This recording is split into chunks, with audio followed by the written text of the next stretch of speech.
everyone, and welcome to episode 21 of the True Crime All the Time Unsolved podcast. I'm Mike Ferguson, and with me, as always, is my partner in true crime, Mike Gibson. Gibby, how are you today? Hey, Mike, I'm doing good, man. Excited to be here. Episode 21? 21. Wow, Unsolved's really got up there now. It's kind of hard to believe. It's really hard to believe. For me. For you. For me, that's right. Gibbs, we got a voicemail today. I'm excited. We never get enough voicemails. I'd like to play one or every episode. Yeah, I wish we had more voicemails. I mean, with as many listeners as we have, I can't believe that we don't have more voicemails. They need to light it up. Light it. That's right. All right, let's check this one out. Good morning.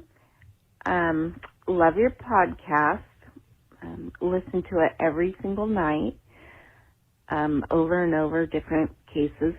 I had a suggestion for the true crime all the time unsolved. The Ketty murders in Ketty, California. It's pretty interesting and unsolved. My name is Sheila Connor, and keep up the good work, guys. Thank you. So awesome. We love voicemails, and we appreciate it, Sheila. Thank you so much. What a good case, too. Ketty case is very interesting. I know we have it on our list. We're definitely going to do it. It's one of those where, I don't know, it might even be a two-parter, Gibbs. There's a lot to it. It's fascinating. So let's get to some Patreon shout-outs. We actually have a bunch to run through. We've got Megan Joyce, Julie Ashmead, Cameron Hofstetter, Joe Farrar, Joan Prentice, Catherine Lux, Milena Slater, Paula Rutkowski. We got Lash Vixen again, Gibbs. She just keeps upgrading her Patreon support. That Vixen. Vixen. So she's now supporting us at our highest level. So we definitely appreciate that. We have Karen Lindsay, Belky Garrido, Lori Johnson, Scott Erder, and Michelle Watson, who's been a Patreon supporter for a while now. And she just upgraded to our highest level as well. And what was so funny about, and I hope Michelle's listening, because so I just mailed out a True Crime All the Time mouse pad to her overseas, and the minute I got back from the post office, I got the message that she upgraded. So Michelle, if you're listening, thank you so much. You'll be getting, something else coming your way. Package 2. Yeah, and you know what's amazing, Gibbs? It says it takes like 7 to 21 days. Wow. That's a big gap. Package 2 might get there before package 1. I don't know. You never know. So as always, we appreciate everyone, from the new supporters to those of you that have been with us from the beginning. It just means so much to us, helps us do what we love to do, and keep putting out this content for you. Thanks, everybody. Make sure you visit our webpage, truecrimeallthetime.com. Contact information, merch, the voicemail number, all that good stuff.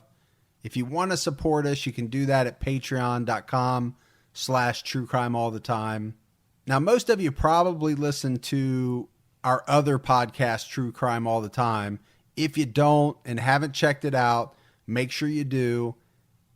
Dropping at the same time as this episode is a very fascinating episode on a lady named Dorothea Puente, and she was a landlady that just all of a sudden, Gibbs, thought she would start killing people and taking their social security checks. Hey, you know what? They always say, you're never too young to start a new career. Or too old. Or too, yeah. I think you are too young sometimes. Yeah. They say you're never too old to start a new career. Thank you. Well, she found a career. She did. But check it out. It's a very interesting episode. At the time that this episode airs, Gibbs and I will be coming back from CrimeCon. So hopefully we'll have some interesting stories. We'll get to meet a ton of our other favorite podcasters. There's going to be so many true crime podcasters there. It's not even funny. And I can't wait to meet all of them. All right, Gibbs. So let's dive into our case today. And it's pretty fascinating. It's the Waltham triple murders. Now, it's interesting for a number of reasons, but I think the main one is who some of the suspects turn out to be, because these are very well-known people and we're going to get into it. I don't want to spoil it right away. But the other thing about this is it's an unsolved case, but there's a lot of people that feel like they know who committed this crime. And we'll get into that as well. And it is intriguing. It's what drew me to this case was a lot of the back details. Yeah, no, there's no doubt about it. So we said it's a triple murder. And these murders took place on Harding Avenue in Waltham, Massachusetts on September 11th, 2011. Now that's a big day, right? September 11th. Yeah. Everybody remembers that. Everybody remembers that. Now it's 2011. Right. It's 10-year. This is the 10-year anniversary of 9/11.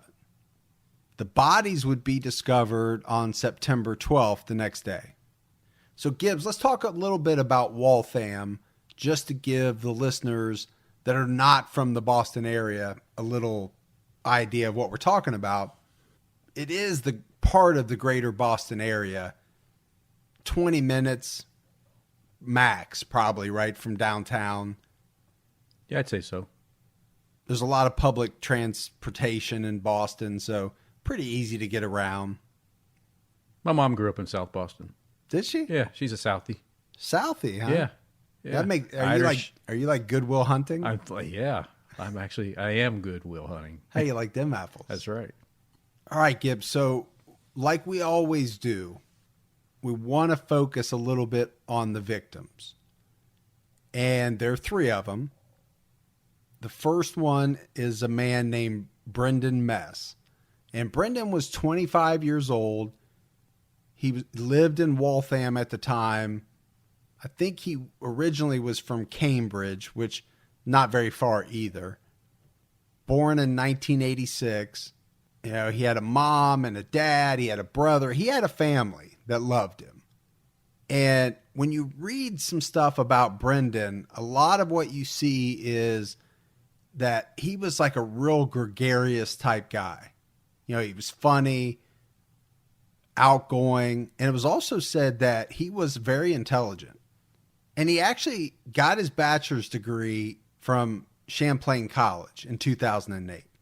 But one of the really interesting things about Brendan is that he was a mixed martial arts fighter. He was a really good fighter. I mean, very well known in that area. And this is something that we're going to see, or this is part of this group, right? These were, well, let's just stay on Brendan for now. This guy was not an easy target, right? He's a well-accomplished mixed martial arts fighter. This is not the typical person that you're going to want to go after. I agree. You'd steer away from this type of guy. There is no doubt about it. If I'm a person targeting victims, the last person in the world that I want to target is somebody that makes their living or enjoys being in the octagon. Yeah. That's not going to be at the top of my list. I can tell you that right now. Don't go in the cage. I love UFC and I love all that MMA fighting. I watch it a lot. Those guys are bad asses. There is no two ways about it. And, you know, those guys not only can they give a pounding, man, they can take a freaking pounding. Yeah, I mean, it's not the person that you want to go after. No. I really hope there's not a lot of memes of you, Gibbs, saying, give a pounding, take a pounding. That wouldn't be good. That's not good for anybody. That is not. And I know that's not what you meant. The next victim, Gibbs, we have to talk about, his name was Eric Weissman. And Eric was 31 years old at the time, born in 1980. Very active in his synagogue. Again, well-liked guy, had a lot of friends. I mean, you can see a lot of stuff out there about what type of guy he was. But here again, Eric Weissman was a bodybuilder. Yeah. A very strong guy. Not somebody you would target. I wouldn't think you would. I mean, I've been around some bodybuilders, man, and I wouldn't want to mess with them. No, you're not picking fights with martial arts guys and bodybuilders. Those are the guys you leave alone. Yeah. You say, hey, let me buy you a beer. Everything's all right. Not saying I couldn't win, but I wouldn't want to put myself through that. You're taking a hell of a chance. Yeah, but I got a K-bar. No, that's true. It's how I leverage myself. So the third victim was Raphael Tekken, and Raphael was 37. So these three guys, about 6 years apart exactly, from Brendan 25, Eric 31, Raphael 37. He was born in 73. And Raphael was the son of a rabbi, grew up in Brookline, Mass. It was said that he was on the swim team at his high school.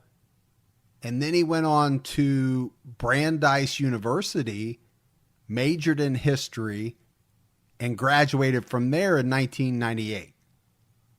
So again, another intelligent individual. Yeah. And the thing about Raphael, he wasn't a mixed martial artist. He wasn't a bodybuilder, but he was a personal trainer. So these are not couch potatoes sitting around eating Cheetos all day. No, these are physical, active men. There's no doubt about that. It was said that Raphael basically spent most of his life in the gym. He played a lot of basketball. So just to back your point up, Gibbs, he was a very active guy. Now, the one thing we have to talk about is that all three of these victims were Jewish. And it was said that Raphael's body was actually taken to Israel to be buried. And the reason why I think we have to point out the fact that all three are Jewish is because it's going to come into play possibly when we start talking about suspects. Yeah, I think it definitely comes into play for me. So I think we have to set it up that way. So let's talk about this crime because it was a very brutal crime. So we mentioned that all three of the men were found on September 12th. And they were found with their throats cut. And it was described as ear to ear. I mean, to the point where they were nearly decapitated. That's how vicious this attack was. And it was thought that the murder weapon was a knife or could have possibly been an ice pick. And I don't know how the hell you cut somebody from ear to ear with an ice pick, but I don't either. I mean, I can understand stabbing somebody with an ice pick. So I don't know, Gibbs. I got to go knife probably on that. I'm thinking knife as well. But you do see it online as possibly being an ice pick. You do. So as if that was not bad enough, the way these guys were viciously murdered, we got to talk about how their bodies were found. Because it's very strange. All three of the men are found in different rooms. Now, this is Brendan Mess's apartment, is where they're found. Each found in a different room. And this is the part I couldn't get over. It was said that their bodies were sprinkled with a whole bunch of cash. I mean, I saw 5,000. I saw 7,000. It was a lot of money. And on top of that, 7 to 8 pounds of marijuana. So you just have to picture this scene. You've got three men in three different rooms, nearly decapitated, with wads of cash and marijuana dumped on them. Now, it was said, Gibbs, that 7 or 8 pounds of marijuana was worth more than $5,000. I don't know much about the street prices of marijuana. I know you do, but that's a lot of money there, man. That's a lot of product. well, it is. And what does that mean? Well, what it does tell you is that this wasn't a robbery. No, because a robber is sure as hell not going to leave behind $5,000 in cash, and most likely is not going to leave behind 7 or 8 pounds of marijuana that they know they can easily sell Right. for another however much that's worth. It's a lot of money. It is a lot of money. And I don't think they would go through the method of killing that they went through for that amount of money in marijuana. I just don't think there's easier ways to kill than try to decapitate somebody. Well, and it was said by investigators that this dumping of the money, the dumping of the marijuana, that it had to have been some type of symbolic act, right? It had to mean something. Was it a drug deal gone bad? Because that's one thing we haven't talked about. These were good kids, good guys. I mean, one of the guys is 37 years old. But at least one or more of them were known to be drug dealers. That's true. So I think that lends itself maybe to possibly being thought of originally as a drug deal gone bad. Yeah, I can see where, easily you could look at it as a drug deal gone bad, right? But I just think if it was a drug deal gone bad, they would have left with at least the cash or at least the product, if not both. If not both. Yeah, I just don't know if this was a drug deal gone bad. After you did your damage, why you go through all that and not, take what was there? I mean, even if you were trying to send a message to other dealers, that's the only thing I can think of. If it really was some type of symbolic gesture and it was worth more to send a message than it was to actually have that $10,000-$15,000 total, that's the only thing I can think of if you go down that path. Yeah, but I just don't see. I mean, I would think almost decapitating each individual would send a very clear message.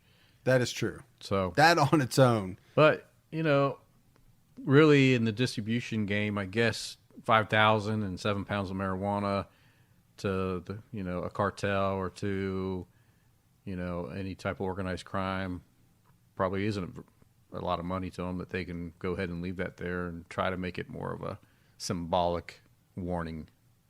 Yeah, I would agree with you on that. So we talked about these 3 men being very physically active, big guys you didn't want to mess with. But it was said that, and they could tell when they did the forensic analysis, that these guys were dragged all over the apartment from either where they were killed to each one of these rooms. So that tells me that you're dealing with either multiple people or you're dealing with some pretty big individuals themselves. Yeah, I would say to drag a bodybuilder around, an MMA fighter, yeah, you'd have to have some strength to you, and like you said, be at least as big as them, I would think. But not only did they drag them around to the different rooms, or him or her or they, whoever we haven't gotten to suspects yet, but they had to do what they did without. But they had to do what they did without alerting neighbors. I mean, no physical evidence of them left there. Well, and not just neighbors. I mean, this is an apartment building. Yeah. So we're not talking neighbors like in a residential subdivision. Right. I mean, there's a lot of people in close proximity, and maybe we're foreshadowing a little bit, or maybe we'll talk about it, but that kind of maybe plays into who the possible killer or killers could be, because one of the things is to be able to do that.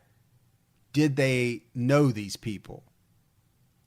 Were the killers known to the victims? Because if that's the case, then that makes a little more sense of how you're able to get inside.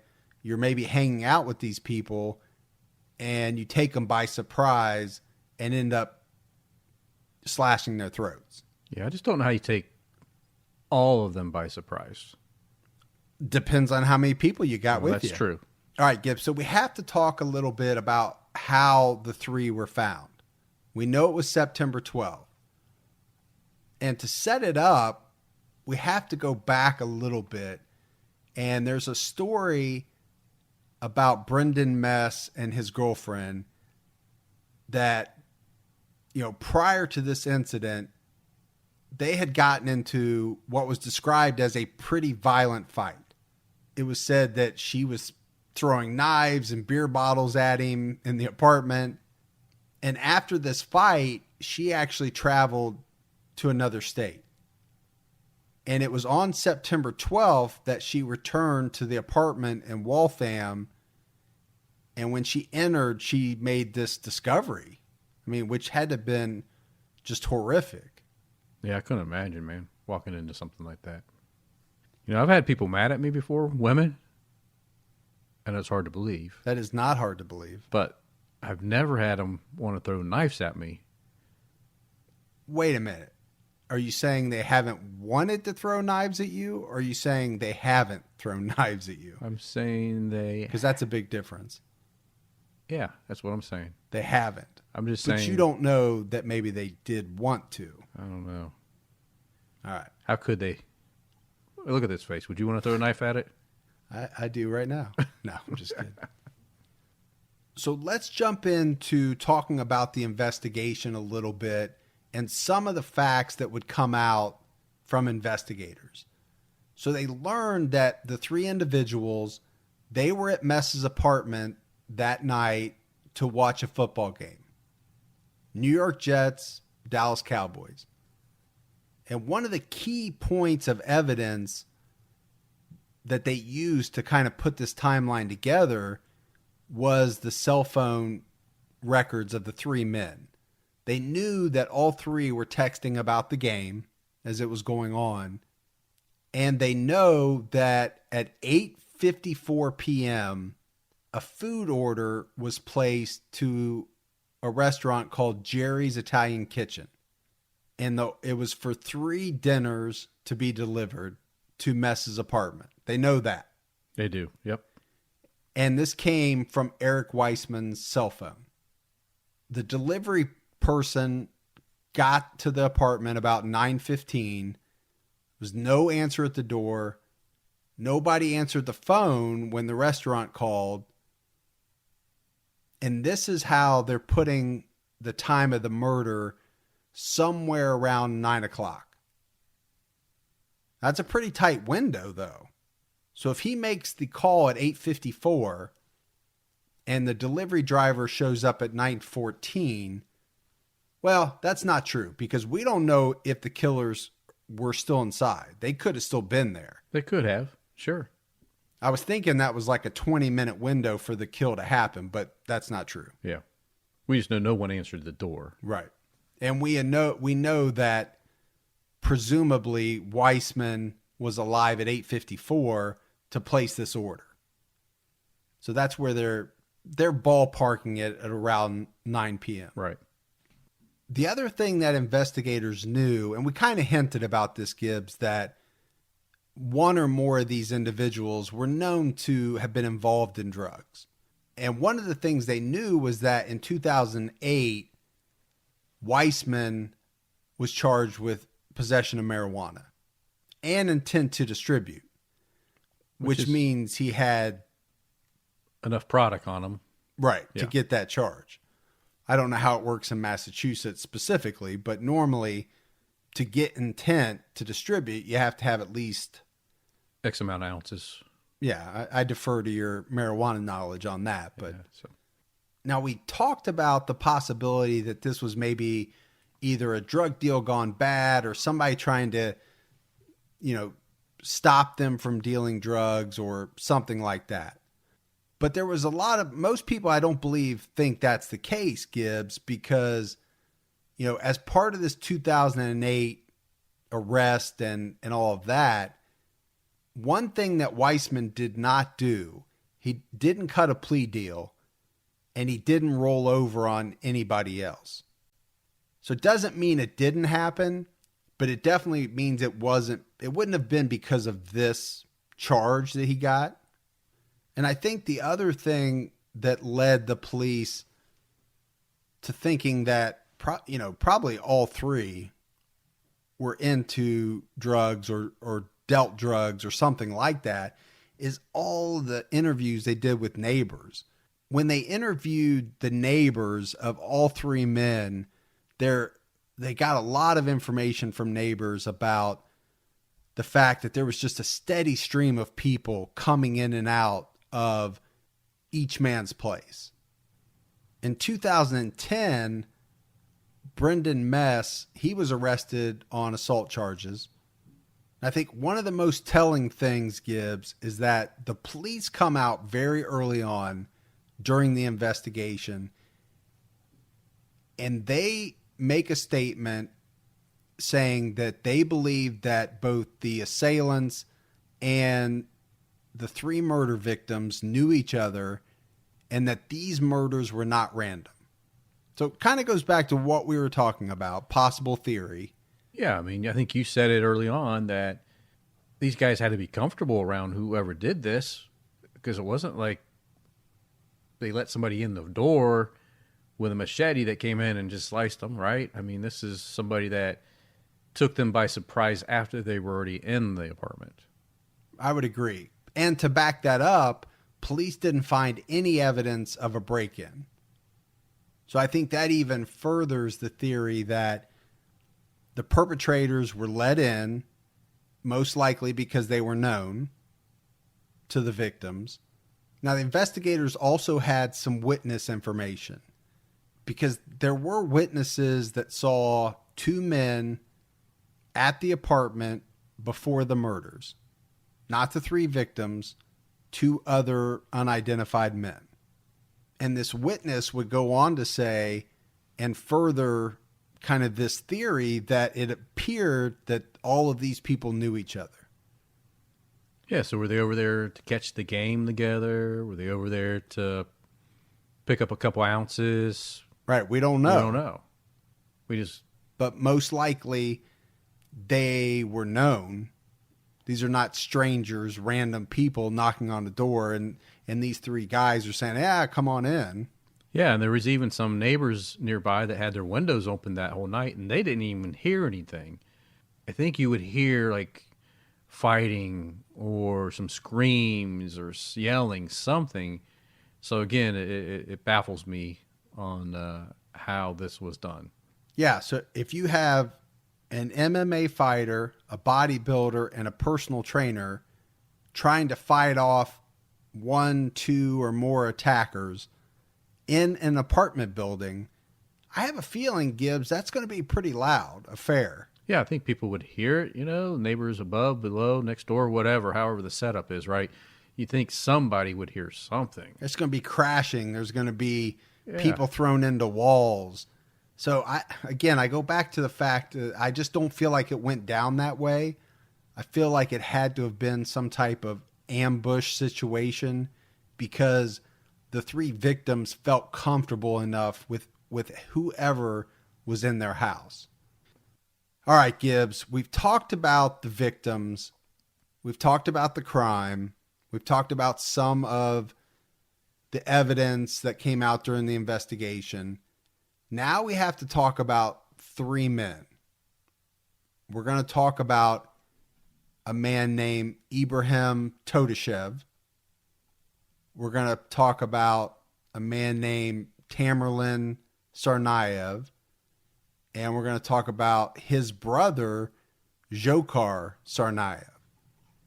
Now, most people are going to recognize those last two names. Oh, especially if they're from that area. Because Tamerlan and Dzhokhar Tsarnaev were the two men behind the Boston bombings. And I know you remember it just like I do, Gibbs. Sure do. I mean, everybody in this country remembers it. It was the worst attack on U.S. soil since 9/11. And you remember the outpouring of support and Boston Strong, and you remember all of that stuff. Absolutely. But that's what makes this case so fascinating. We're not talking about some random guys here. these are the guys that we know committed the Boston bombing. So I just want to set that up as we walk through this. Let's start out talking about Ibrahim Todashev, because Todashev was a mixed martial arts fighter, just like Brendan Mess. He was 25 years old at the time, and it was said that he was a friend of all three of the victims, and he was from Chechnya, just like we know the Tsarnaev brothers were. We know they were Chechen too. One thing we haven't talked about, Gibbs, is that this case went pretty cold for a while. It did, yep. And it's not until May 22nd of 2013, so that's, over a year and a half from the time of the murders, that this Ibrahim Todashev gets on law enforcement radar. And it's on this day that law enforcement officers, FBI agents, state police, there's a bunch of people that go to his apartment. And keep in mind, at this point, he's living in Orlando, Florida.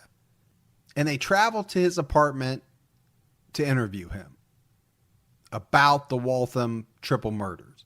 And it's said that they're questioning him for, 6 to 8 hours. And at one point, he is starting to write out a formal statement that implicates himself and Tamerlan Tsarnaev in the murders in Waltham. But as he's doing this, he asks to take a break. And then very suddenly, he attacks an FBI agent. And that's not a good thing to do. Never good to do. Especially with a bunch of people sitting around your apartment that have guns. Right.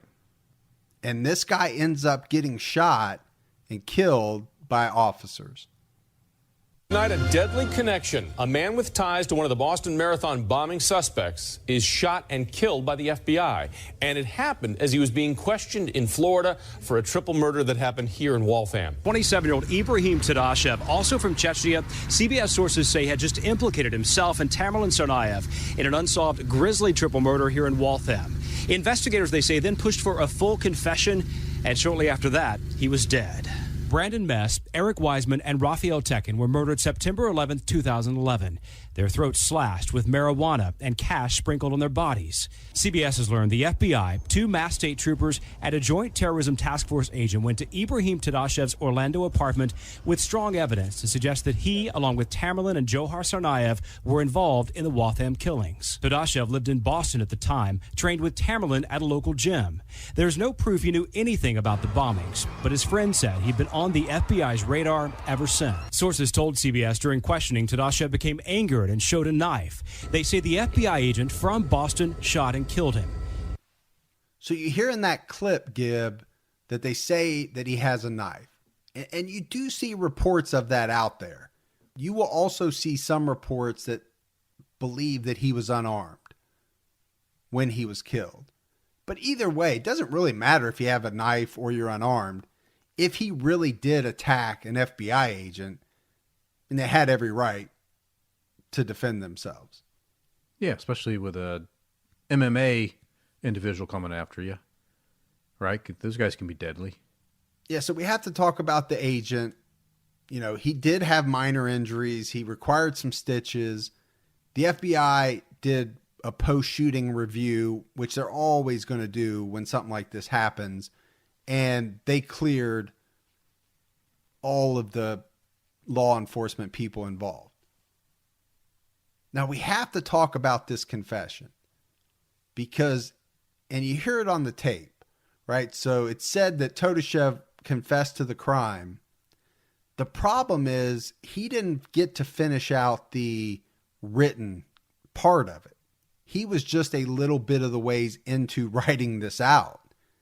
And this is where a little bit of the problem comes in, because some of the things that he put in this partial confession didn't match some of the things at the crime scene, the evidence that they already had. I think at one point he talked about taping the hands of the victims, but the forensic evidence didn't find that there was any signs that the hands had been bound or tied up or duct tape used on them or anything like that. The other thing that was a little strange is in the confession, he talks about a gun, but at no point does he talk about slitting the throats of the 3 victims. And then I think the last part is that what he did get through, he said that the motivation for the murders was robbery.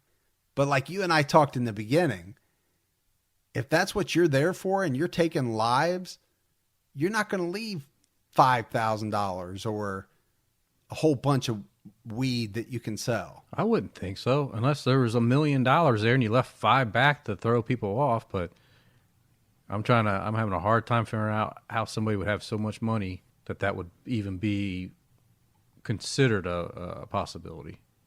The law enforcement sources are making this nexus to NBC News between the man who was shot and killed here and the dead Boston bombing suspect, believing that indeed they committed this triple murder in just outside Boston in 2011. They say that the man here, Tadashev, was actually filling out a confession, had been cooperative, then all of a sudden he turned and attacked the FBI agent.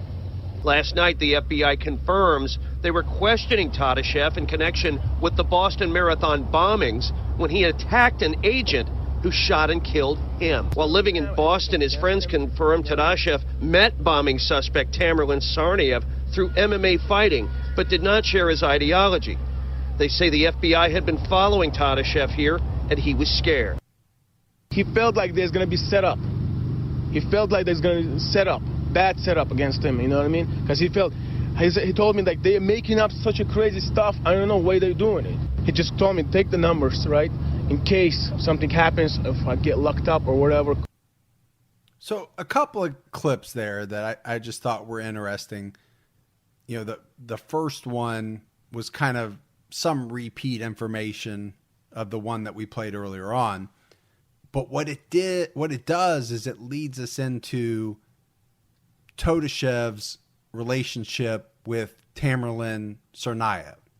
Now, the timeline of this is a little strange, right? Because at this point in time, it's after the Boston Marathon bombings. And we know that during that time period, Tamerlan Tsarnaev, he was the older brother. He was the one that was killed by police after the bombings. So, Gibbs, we have to talk about the fact that Tamerlan Tsarnaev and Brendan Mess were best described as best friends. Yeah, they were really close. So because they were really good friends, Tamerlan, he was over at Mess's apartment a lot where the murders took place. And it was said that they were even possibly roommates for a period of time. Now, we have to go back, Gibbs, and talk about Brendan Mess's girlfriend, because I think it's very important. This is the woman that found all 3 victims. And because Tamerlan and Mess were friends, Tamerlan also became friends with Brendan Mess's girlfriend.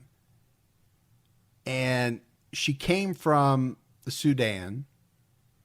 It was talked a lot in the research, Gibbs, about her Islamic beliefs and the fact that she had a real hatred for American values. Yeah, I did. I saw that in quite a few places in my research. Now, we know the Tsarnaevs were Muslim, and Tamerlan and Brendan Mess's girlfriend, they got to be really close and became pretty good friends. And it was said that this woman was extremely aggressive, very violent, and radical in her way of thinking. I mean, I think, Gibbs, that she hated America or American values. Let's put it that way. Yeah, I think you're exactly right. And what I'm wondering is how much of that rubbed off on Tamerlan, or was he already starting to feel that way and the two of them together were sharing, kind of feeding off of each other for this hatred of, because eventually Tamerlan and Brendan Mess, they kind of have a falling out. And it's over Brendan's lifestyle. So Gibbs, we've talked about Tamerlane's relationship with Mess, but it goes deeper than that, because go all the way back to high school, and you find out that Brendan Mess, Eric Weissman, and both the Tsarnaev brothers went to the same high school. Yeah, small world, man. So, I mean, there's no doubt that these people knew each other. They ran in the same circles and had for some time. And that makes sense, maybe why the whole, the Jewish and Muslim religions weren't an issue with them both, getting along, being friends and everything. Because it seemed like they got along, right? Despite maybe having some ideological differences, they were friends from everything you read. Now, that may have changed at some point in time, but up to that time, it seemed like they all got along. So we talked about all this MMA fighting, right? Mess was into it. Tamerlane was into it. They were really good friends. And the reason why we're harping on this, Gibbs, is because after the murder of the three individuals, Tamerlane was said to have been very unemotional about the death of his, what everybody described as really good friend. And also, he didn't go to the memorial service. He didn't attend the funeral. So that's kind of strange. Yeah, I guess he was kind of cold about the whole thing, really. Like you said, unemotional. That's the way it kind of read. Yeah. Separated himself from them. It seems like. Because, they're training together at doing this martial arts stuff. And right after the murder, Tamerlane stops going to the martial arts place where he worked out. So you got a lot of weird things happening after this time of the murder. And I think it was even said that he made a statement, something like, I don't have American friends. Which is a strange statement when everybody said he and Brendan Mess were really good friends. Yeah. He grew up in the United States, so why would you say something like that unless you're going over or have went over to the radical side? So like we said, Gibbs, it's after the Boston Marathon bombings that all of this connection is made and some of this stuff starts to come out.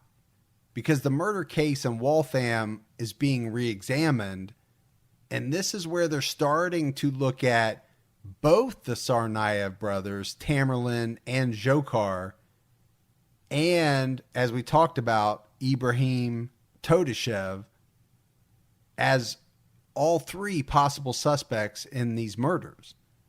And there's some evidence that comes out about the Tsarnaev brothers, because they were investigated to an unbelievable degree because of the Boston bombings. Oh, absolutely.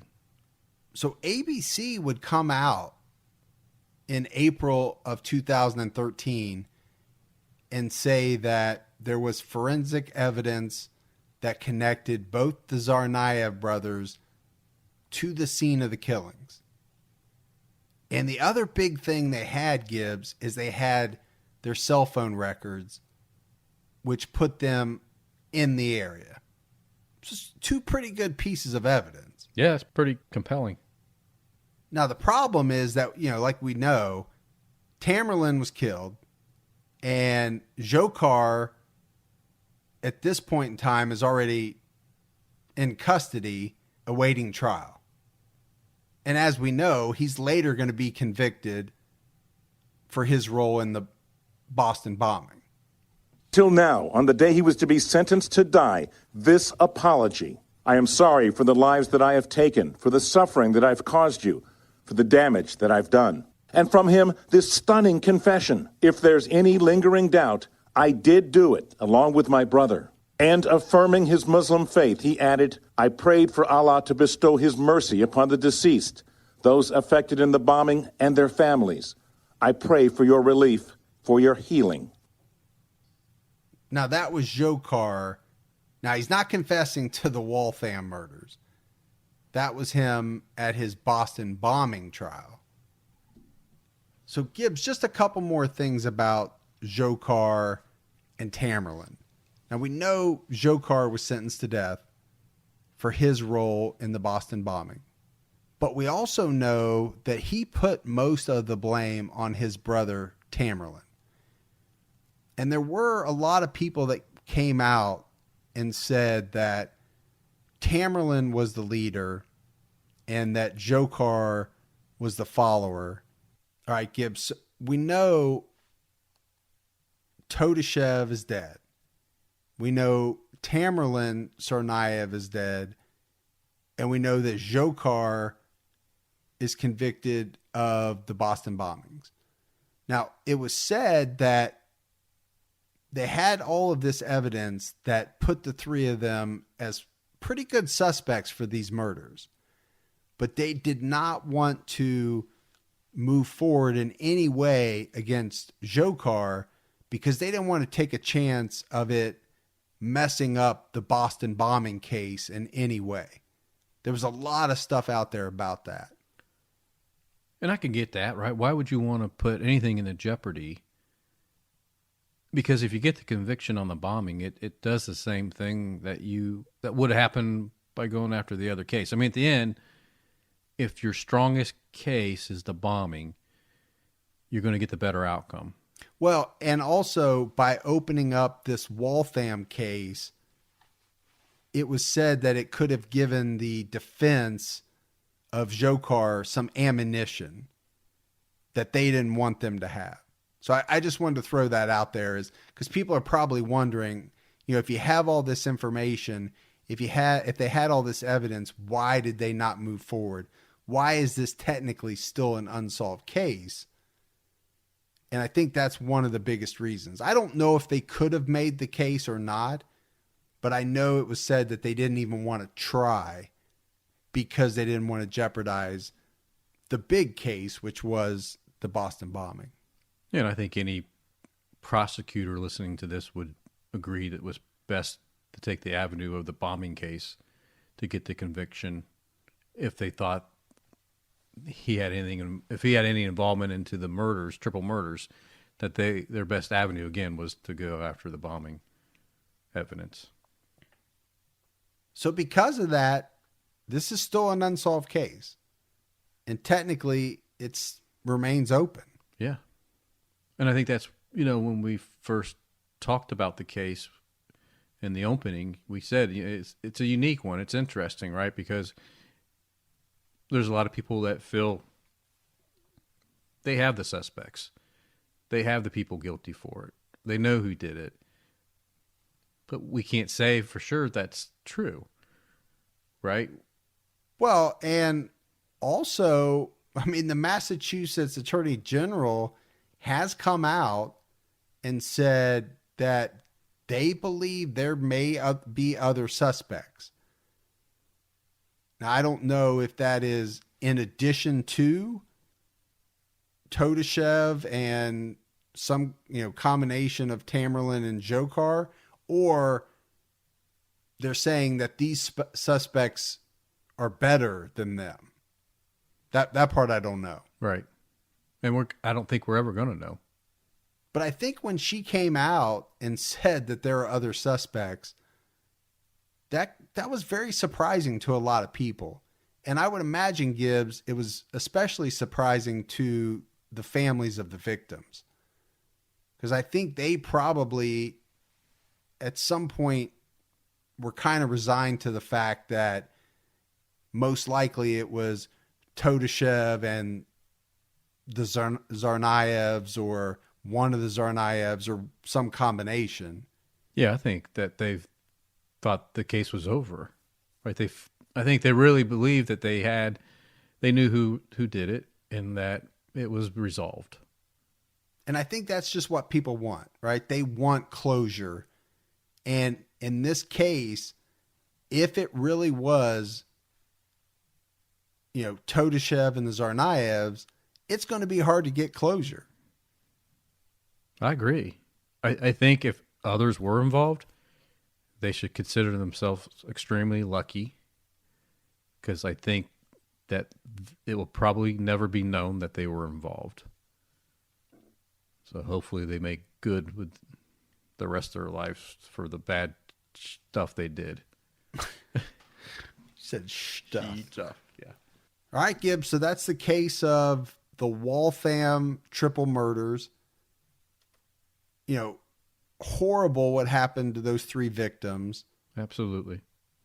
But fascinating when you think about who was or may have been involved.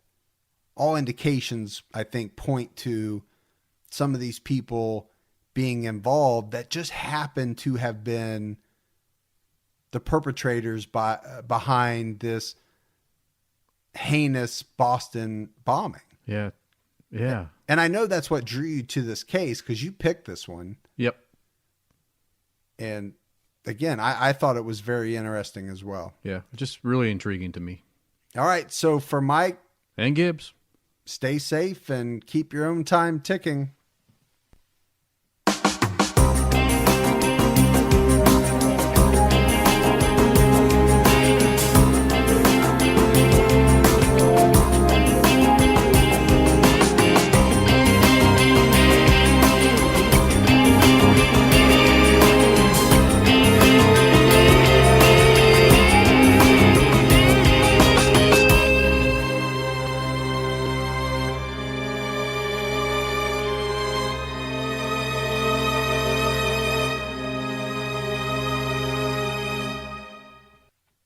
Hey, listeners, we want to get to know you better.